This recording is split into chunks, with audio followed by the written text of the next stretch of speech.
Last week, we have heard Jesus telling to the disciples that He is the bread of life. And in today's gospel, we could see people questioning and grumbling. How could you, Jesus, a simple man, a simple son of Joseph and Mary, could be that bread coming down from heaven? Friends, perhaps in one way or another, we also have questioned Jesus in our life. Questions like, if you exist, why do I suffer? Question like, if you listen to my prayers, why are there questions or prayers left unanswered? Or, if you really exist, if you are really with me, why don't I feel you?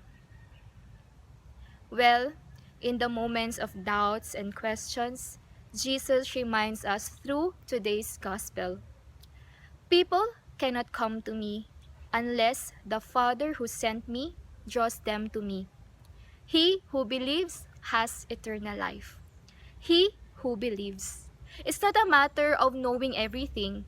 It's not a matter of having all the logical answers to your questions.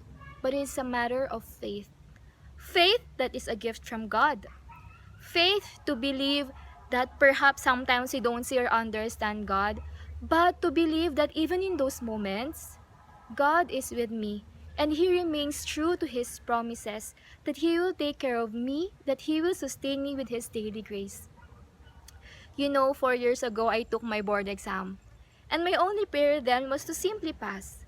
So I did all that I could. I study hard, I pray each day, I attend to Mass as often as I could. But you know what? The answer to my prayer was otherwise. I did not make it. I failed. And I could have all the reasons to question God and to be rebellious with Him. But what sustained me that moment was faith. Faith to simply believe. Simply believe that God knows better than I. To simply believe that He has a plan for me. Better plans that I have for myself. Plans to prosper me and plans to give me a life full of hope. Friends, what about you? How is your faith in this moment? Is there something in your life that God is asking you to believe? Are there questions or doubts that bothers your heart? Today, as we come to Jesus, let us encounter Him through His Word and through the Eucharist, and allow Him, the bread of our life, to nourish and renew our faith once again. Faith that sustained us, that is sustaining us, and will continue to sustain us. I am the living bread that came down from heaven.